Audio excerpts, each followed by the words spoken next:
Thomas, nous commençons avec un gala de charité puisque la vente aux enchères de l'eau par des célébrités a permis de récolter 38 millions. C'était contre le sida.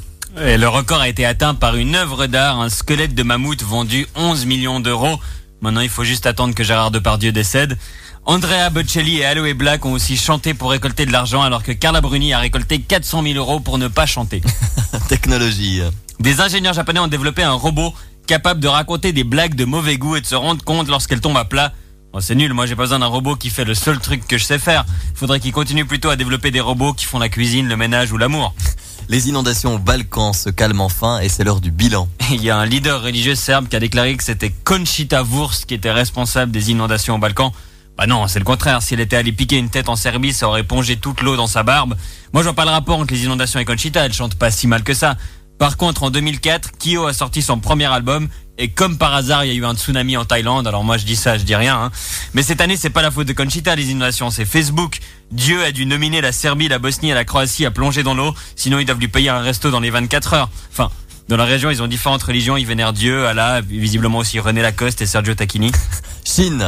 La réplique géante du Sphinx de Gizeh va être détruite suite à une plainte de l'Égypte. Bon, comme c'est du Made in China, la méthode de destruction choisie est d'attendre qu'il pleuve.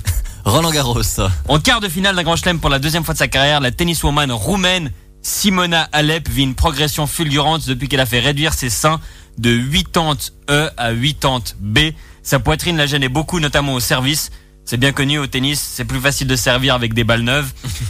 Le Matin, dans sa grande intégrité journalistique, nous fournit un diaporama pour comparer avec une photo après, avec ses 80 E donc, et 10 photos avec ses 80 B, pardon, et 10 photos avant avec ses 80 E, comme quoi les journalistes. Et visiblement, il n'y a pas qu'au Scrabble qu'un simple changement de lettre permet d'obtenir de meilleurs résultats, Jonas.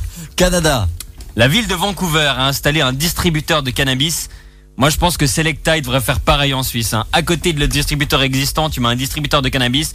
Parce que pour chaque gramme de cannabis que tu vends 8 paquets de M&M's, 3 sneakers et un keggy frais. Ah, et un test de grossesse aussi parce que la boîte, ça ressemble un peu au Kinder Pingui. Par contre, ça se digère beaucoup moins bien.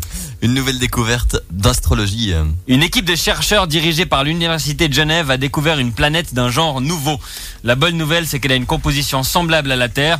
Et donc qu'elle pourrait théoriquement abriter la vie. La mauvaise nouvelle, c'est que c'est des jeunes voix qui l'ont découvert, donc on n'aura jamais fini d'en entendre parler. Et une dernière pour la fin, Thomas. Aux États-Unis, un dysfonctionnement dans une piscine publique a électrifié tout le bassin avec les enfants à l'intérieur. Les maîtres nageurs n'ont pas tout de suite réagi en voyant les jeunes se secouer dans tous les sens. Ils ont cru qu'ils dansaient le dubstep. Je comprends enfin pourquoi ça s'appelle de la musique électro. C'est du joli. Merci Thomas Wiesel. Merci, bonne journée.